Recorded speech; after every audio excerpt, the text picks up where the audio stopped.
El cambio de era en el cielo de Ucrania.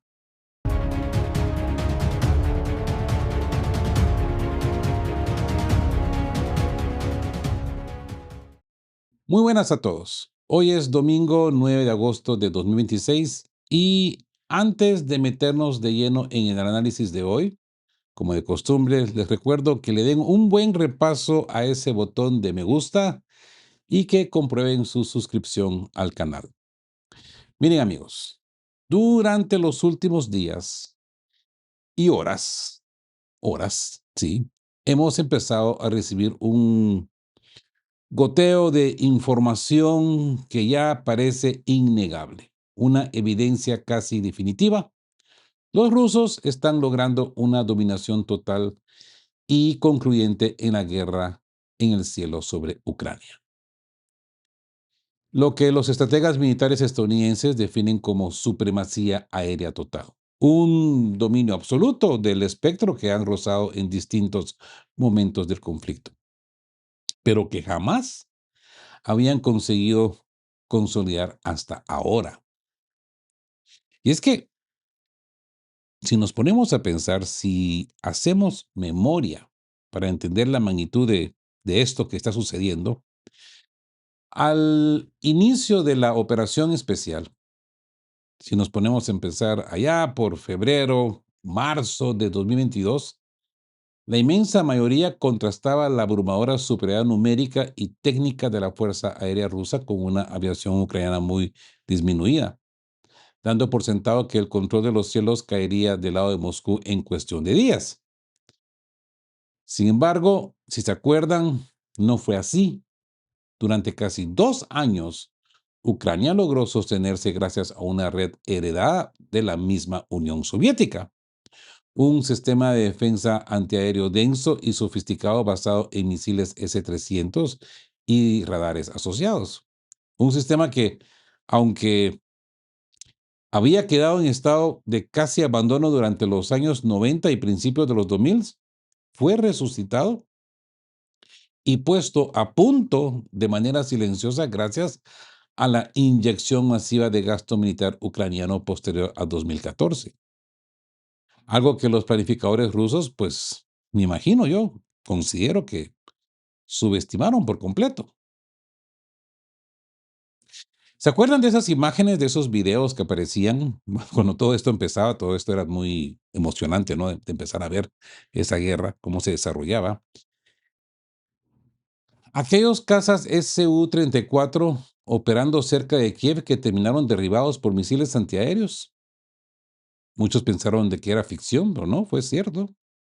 Bien, hacia la primavera de 2022, pues Rusia tuvo que retirar sus aviones de combate de la inmensa mayoría del territorio ucraniano. Y los ucranianos siguieron disputando el control del aire durante todo el 22 y 23, 2022-2023. Entonces llegó el punto de inflexión de la primavera de 2023. Tras los masivos ataques rusos contra la infraestructura energética durante el invierno y viendo que el stock soviético de S-300 pues comenzaba a agotarse, Occidente dio un paso al frente. Washington envió los primeros sistemas Patriot, mientras los socios europeos respondían con baterías NASAMS desde Noruega, IRIS-T desde Alemania y sistemas SAM-T aportados por Francia e Italia, acompañados de miles de misiles de defensa de corto alcance. Durante un tiempo pareció alcanzarse un frágil equilibrio. Rusia seguía golpeando la infraestructura energética con misiles de crucero, pero carecía de control total sobre los campos de batallas terrestres, donde los ucranianos desplegaban oleadas de drones para contrarrestar a los aparatos rusos. Luego, en el verano de 2025, el péndulo pareció inclinarse de nuevo hacia Moscú con la llegada masiva de los drones Gerán. Se hablaba de situaciones de 1,000 aparatos por noche, un fenómeno que analizamos pues aquí en esta mesa en su momento, aunque la realidad operativa se estabilizó por otras vías. Y después, como todos recordamos, vivimos durante la primera mitad de este año bajo el dogma de la narrativa contraria. La idea de que eran los ucranianos gracias a sus ofensivas de drones de largo alcance contra territorio ruso y su supuesta eficacia interceptora, quienes estaban ganando la partida en los cielos. Pero, siempre hay un pero, ¿verdad? Las últimas semanas han hecho añicos ese relato para dejar la imagen completamente nítida. Y para entender este giro absoluto debemos empezar analizando el que ha sido el gran protagonista mediático de los últimos meses: la ofensiva de drones de largo alcance de Ucrania contra Rusia. Un movimiento impulsado con obsesión por figuras como el exministro de Defensa Mikhailo Fedorov, pero que el tiempo y los datos que ahora emergen con crudeza nos confirman que lo que ya advertimos en su día desde este canal fue una maniobra colosal, profundamente equivocada y un desvío criminal de recursos estratégicos hacia un callejón sin salida. Porque esto nos lleva al mito de las refinerías y a la realidad de las cifras. Y es que hablemos ahora de un tema que ha captado titulares y generado ríos de tinta. Esa ofensiva de drones ucranianos contra las refinerías de petróleo rusas. Si uno sigue de cerca los medios occidentales y ciertas fuentes de Kiev, la conclusión parece obvia: un éxito rotundo, un avance histórico muy superior al de las campañas del año pasado.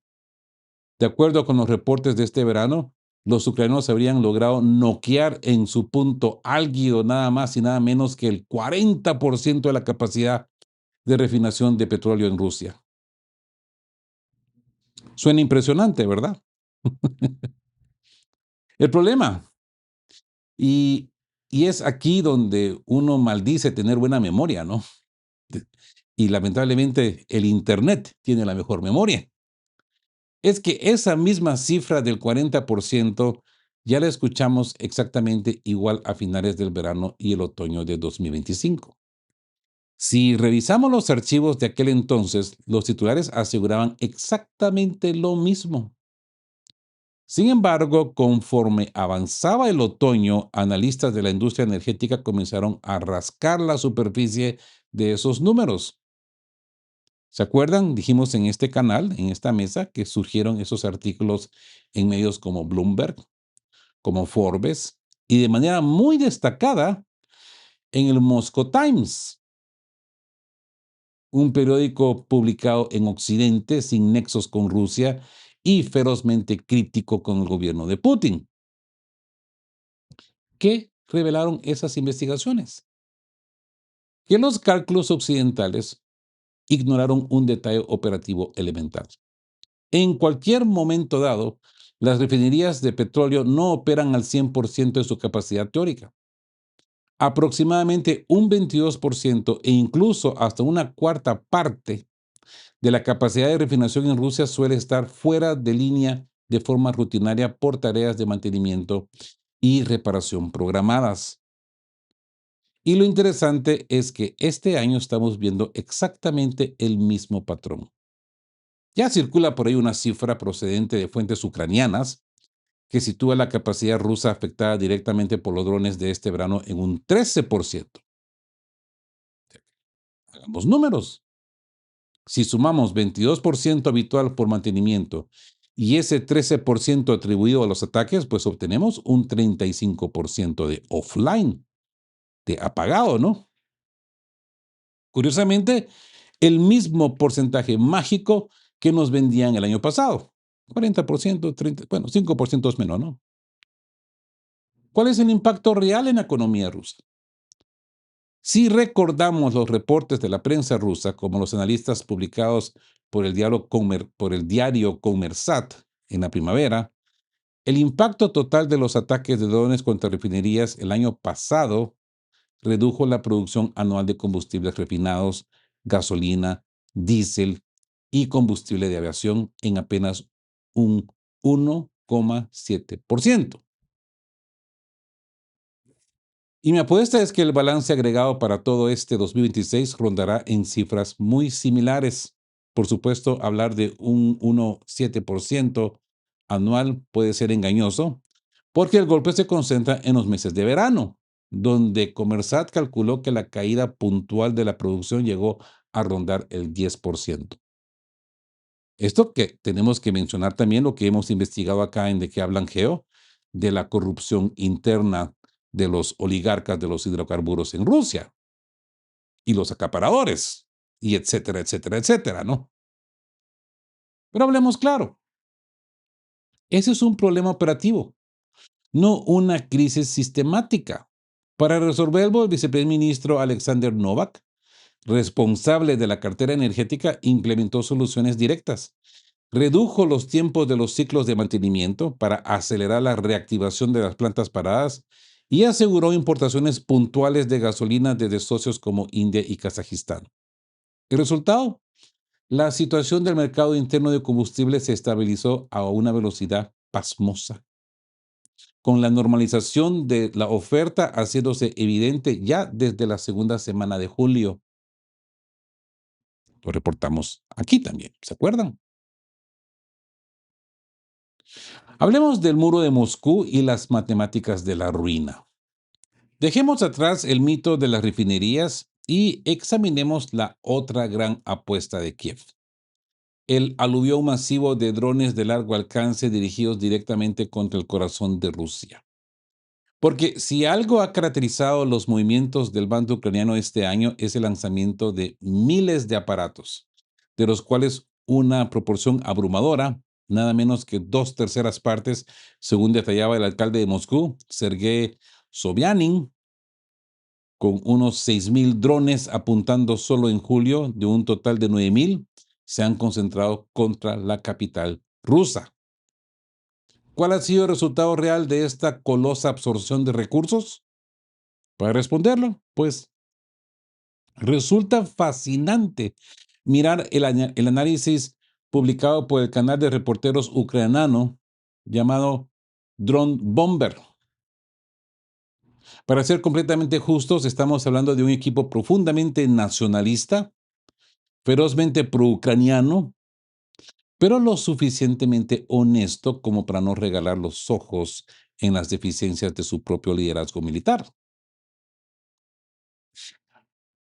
Haciendo un seguimiento de los canales de monitoreo rusos, este grupo examinó una muestra de unas 1,500 intercepciones registradas. Los datos que arrojan son sencillamente lapidarios para la estrategia de Kiev. El 93% de los drones fueron abatidas en las primeras dos líneas de defensa antiaérea de la región de Moscú. Un 6% cayó en la tercera línea y al final del filtro, apenas un solo dron de esa muestra, un ínfimo 0,07%, logró penetrar la capital para alcanzar algún objetivo menor. Ya fuera el Centro de Comunicaciones Espaciales en Dubna, almacenes logísticos periféricos como los de Wild Berries, depósitos de petróleo o la célebre refinería de Kapotnia, además de algún daño colateral por las caídas de los escombros en zonas industriales y zonas residenciales en el interior, ¿no?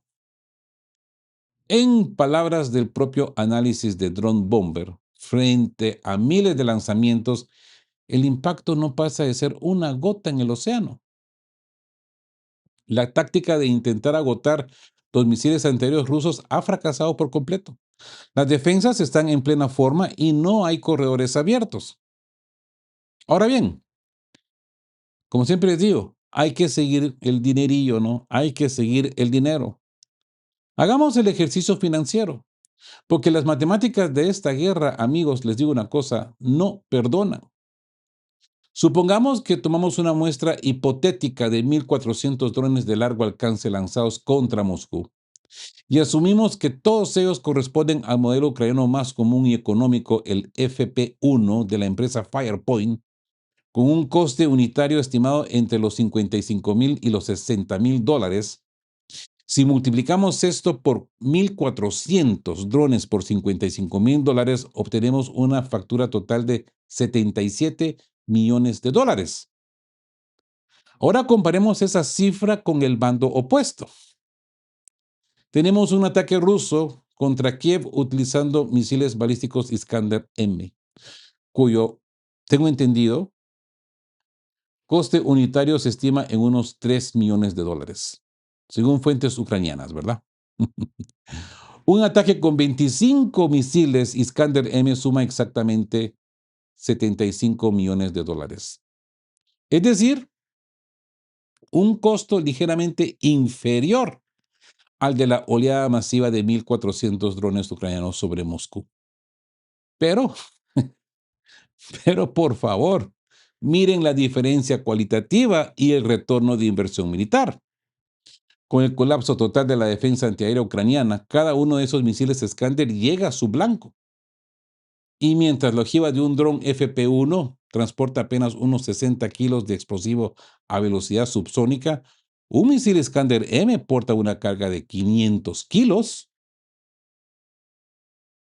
multiplicando el daño de forma exponencial gracias a la brutal fuerza cinética de un impacto supersónico frente a un rústico aparato de motor turbohélice, por un costo ligeramente menor.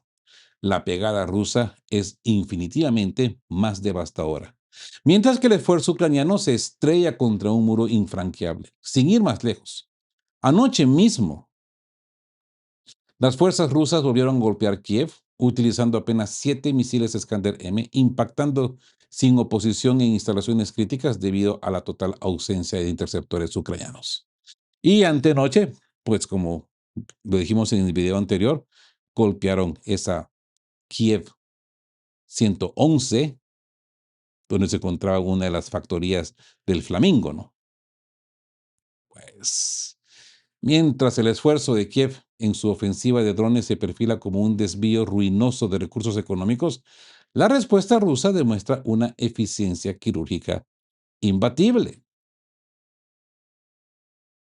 Ahora bien, hablemos de la evolución de los Gerán y el impacto del sistema Rasvet o amanecer en español. Pero la superioridad aérea no se limita únicamente al fracaso de las ofensivas de drones adversarias. Se cimenta sobre todo en la mutación tecnológica del arsenal ruso. Siguiendo de cerca los informes de portal Events in Ukraine, hemos visto cómo la estrategia rusa ha dado un giro, yo diría, absolutamente brillante. En lugar de limitarse a inflar el volumen de los tradicionales drones Gerán 2 impulsados por motor turbohélice, Moscú ha apostado por un programa de desarrollo profundo. Los modelos Gerán 2 se siguen utilizando, sí, pero cada vez menos, dando paso a los nuevos Gerán 4 y Gerán 5 propulsados por motores a reacción, o como dicen por ahí, a chorro. Aparatos que vuelan a una velocidad muy superior, haciéndolos prácticamente interceptables para los drones antidrones que Ucrania desarrolló el año pasado. Aquellos mismos que Zelensky intentó infructuosamente comercializar en el Golfo Pérsico. Las capacidades de intercepción ucranianas simplemente no pueden competir con la velocidad y agilidad de estos nuevos vectores a reacción, cuyo objetivo final es sustituir por completo a los modelos anteriores, ofreciendo mayor alcance y una inmunidad casi total frente a las defensas locales. De hecho, desestimamos por completo las afirmaciones ucranianas de derribar el 98% de estos aparatos. Como siempre digo, esto siempre hay que tomarlo con un puñado de sal, ni siquiera con una pizca de sal, con un puñado de sal si las noticias vienen de Ucrania. Especialmente cuando vemos que sobre Kiev ya no se emplean modelos antiguos, sino estas nuevas versiones a reacción. Y por si fuera poco, nos encontramos con el despliegue del sistema Rasvet, Amanecer, la respuesta soberana de Rusia al equivalente de Starlink. Recordemos aquella conversación pública donde soldados rusos le reclamaban a Vladimir Putin la ventaja ucraniana en el frente gracias al uso de las terminales estadounidenses de Elon Musk, guiando drones de carga. En su momento, Putin adelantó que Rusia pondría en marcha su propio análogo, el sistema Rasvet. Tras los sucesivos lanzamientos de satélites a órbita terrestre, los hechos confirman que el sistema ya está operativo. Analistas y reportes apuntan a que los nuevos drones Geran 4 y Geran 5 ya estarían recibiendo señales directas de controladores terrestres en Rusia a través de Rasvet para golpear el centro y sur de Ucrania. Las evidencias publicadas por la compañía rusa operadora del sistema, ¿no? Mostrando los receptores de señal adaptables a los drones, no dejan lugar a dudas. Ya están en uso. La reacción en el espacio defensivo y mediático ucraniano roza el pánico absoluto. Y con razón. Comentarios desesperados en canales de Telegram vinculados al movimiento Azov, a movimientos nacionalistas, por decirlo así, en un tono que refleja auténtico terror, el inicio de una campaña de asesinatos selectivos contra ingenieros y científicos ejecutivos del programa Rasvet en territorio ruso, una muestra clara de la desesperación ante una tecnología que les está arrebatando su única ventaja en comunicaciones. A esto se suma otro factor devastador, la creciente capacidad rusa para interferir y bloquear con éxito las señales de Starlink en la línea del frente. Voces del propio bando ucraniano reconocen con amargura que se habían adormecido en una falsa sensación de seguridad creyendo que el sistema estadounidense era invulnerable. Hoy, los equipos de guerra electrónica rusos no solo neutralizan Starlink en las posiciones de vanguardia, sino que abren la puerta a la integración total del sistema Rasvet en los drones de largo alcance, dejando a las fuerzas ucranianas corriendo como pollos sin cabeza frente a una brecha tecnológica que ya no pueden tapar. Hablemos del fracaso de la interferencia, el bloqueo marítimo y el vaciamiento del frente. Amigos, para entender el cuadro completo de esta guerra en el cielo y en la tierra, debemos mirar lo que ocurrió a principios de este año, cuando estallaron las protestas en Irán. La expectativa occidental era que los manifestantes pudieran coordinarse mediante terminales Starlink, las cuales fueron introducidas clandestinamente por millares, ¿no? Por cantidad. Una operación atribuida en gran medida a la inteligencia israelí. ¿Y cuál fue el resultado en enero?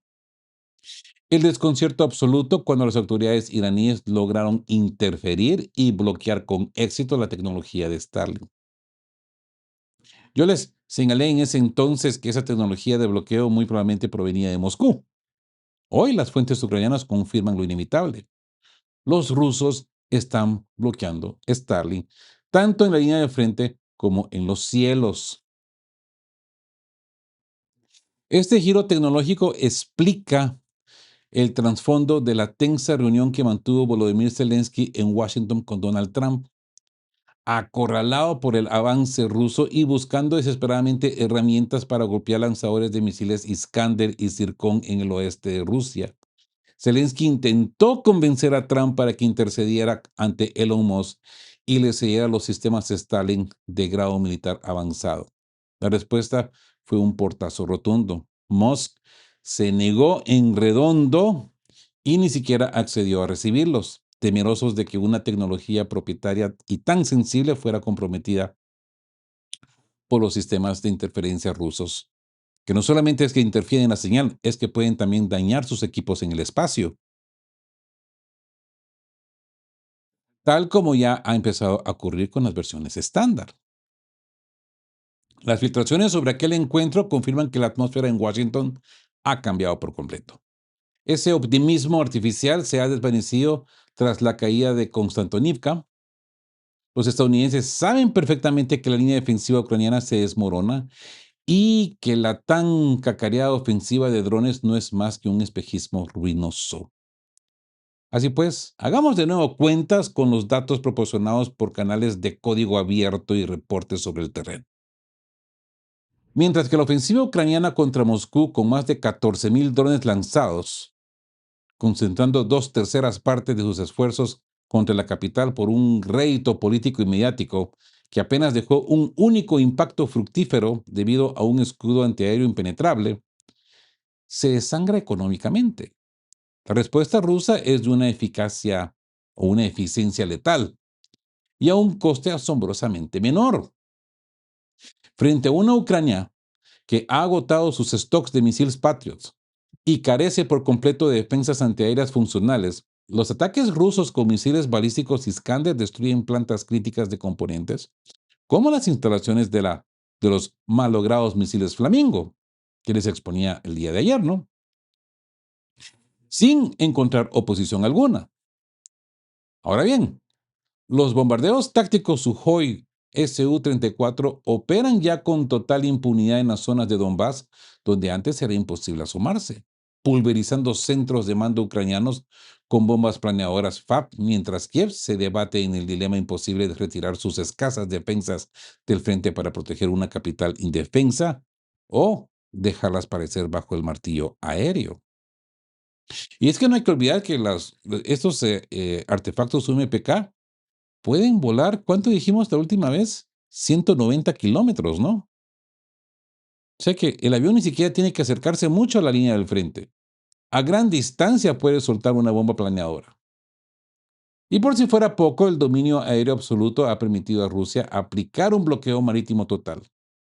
Desde el pasado 22 de julio, el comercio a través del complejo portuario de Odessa está completamente paralizado. Las rutas terrestres por carretera y ferrocarril sufren ataques constantes. Las gasolineras locales desaparecen bajo las llamas y la red logística del régimen se desangra gota a gota. El control del cielo se ha convertido en el acta de defunción de la resistencia logística de Ucrania. Ese bloqueo logístico, ese frente del Donbass y la ruptura occidental. Amigos, para terminar de perfilar esta radiografía del conflicto, debemos observar el colapso total de las arterias logísticas internas de Ucrania. Los reportes continúan confirmando ataques constantes contra trenes en movimiento, locomotoras y la red ferroviaria. El transporte fluvial de mercancías en barcazas se ha vuelto un ejercicio de altísimo riesgo ante la amenaza de drones guiados por el sistema Rasvet, un peligro al que se suma la crudeza del verano, que reduce los caudales fluviales y complica la navegación hacia el ya saturado puerto rumano de Constanza. Ante este escenario de inminente supremacía aérea rusa, la advertencia lanzada hace unos meses por Moscú sobre la inconveniencia de mantener delegaciones diplomáticas y personal occidental masivo en Kiev hoy cobra una vigencia alarmante. Las embajadas, las ONGs y el aparato burocrático de Occidente siguen ahí, ignorando el peligro mientras los enlaces ferroviarios se desmoronan. Si va a haber una evacuación ordenada, los gobiernos occidentales deberían empezar a negociar corredores y alto al fuego locales con los rusos, porque el tiempo se agota rápidamente. Esta asfixia aérea colapsa inevitablemente las posiciones en el frente. Mientras en los despachos occidentales algunos analistas siguen aferrados al mito de un estancamiento sobre el terreno. Amigos, sobre el terreno, la realidad es demoledora. La intensa lucha en el Donbass, con combates urbanos reportados en Toretsk y la presión insoportable sobre Pokrovsk y el nudo estratégico de Dobrepilia hacia el sureste demuestra que la ofensiva rusa no se detiene. Como bien señala el brillante análisis de Katia de Contemplator en Substack, la aproximación incremental del ejército ruso responde con presión milimétrica a la doctrina militar clásica elaborada por teóricos como Triandafilov y Tuchachevsky y el influyente Nikolai Garov, agotada por el Estado Mayor actual. Los estrategas rusos no buscan victorias rápidas de diseño publicitario occidental como lo hace Zelensky y compañía. Buscan la destrucción integral y sistemática de la capacidad operativa de su enemigo, en este caso Ucrania, a lo largo de los años, si es necesario. Pretender que esta guerra durará indefinidamente ignorando la realidad de los hechos es una falacia. El Donbass podría decidirse este mismo otoño, pero no va a terminar ahí. Y para rematar este panorama de descomposición, miremos el frente económico y político de los aliados. Recientemente fuimos testigos de cómo la Reserva Federal y el Tesoro estadounidense intervinieron para sostener el yen japonés frente a la crisis de bonos optando por vender activos en euros sin la menor cortesía de avisar al Banco Central Europeo. Christine Lagarde y los jerarcas de Frankfurt quedaron perplejos, incapaces de entender que Washington jamás consulta sus movimientos cuando afecta a intereses europeos, a pesar de la absoluta sumisión con la que Bruselas sacrifica su propia economía por los dictats de la Casa Blanca. Y no entienden. Todos lo saben, pero no ellos. Y se sorprenden. Eso es lo más irónico, que se sorprenden.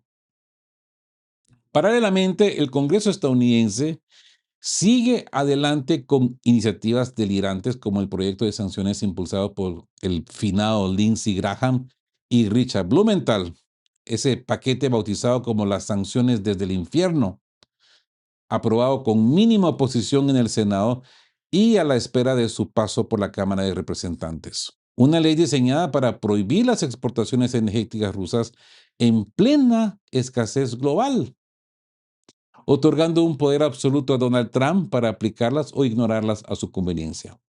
Es que incluso los medios británicos, antaño fervientes apologistas de estas medidas, hoy prefieren el silencio ante la absoluta irracionalidad económica de la propuesta. Amigos, el tablero global se mueve con una velocidad implacable. El control total de los cielos por parte de Moscú, el colapso industrial y logístico de Ucrania y el progresivo desinterés y fatiga de unos aliados occidentales que cada vez están más divididos, nos sitúan ahora más que nunca ante el punto de no retorno de este conflicto. Amigos, gracias por acompañarme en este recorrido analítico sin filtros, ¿verdad? En De qué hablan Geo, aquí, con Rodolfo. Si este contenido les ha ayudado a entender lo que realmente está pasando más allá de los titulares de la gran prensa, apoyen a nuestro canal dejando su like, suscríbanse y compartan. ¿Creen que Occidente forzará una salida diplomática antes de que el colapso sea total? Y me refiero más que todo a los europeos, porque de parte de Estados Unidos ya vimos que están cegados. Quizás en Europa vean la luz y las cosas empiezan a cambiar. Los leo en comentarios. Cuídense mucho. Sigan pensando por ustedes mismos. Pensamiento crítico, amigos. Y nos vemos muy pronto. Hasta la próxima. Estén juntos, fuertes, siempre buscando por la verdad. Y sean justos. Quedamos QAP. Chao, chao. Queremos recordarles que este espacio tiene un fin estrictamente educativo e informativo, basado en fuentes verificadas para fomentar una comprensión profunda de los hechos globales. Nos oponemos a la desinformación. Nuestra meta es el intercambio de conocimiento y análisis crítico, siempre bajo el respeto a todas las partes involucradas.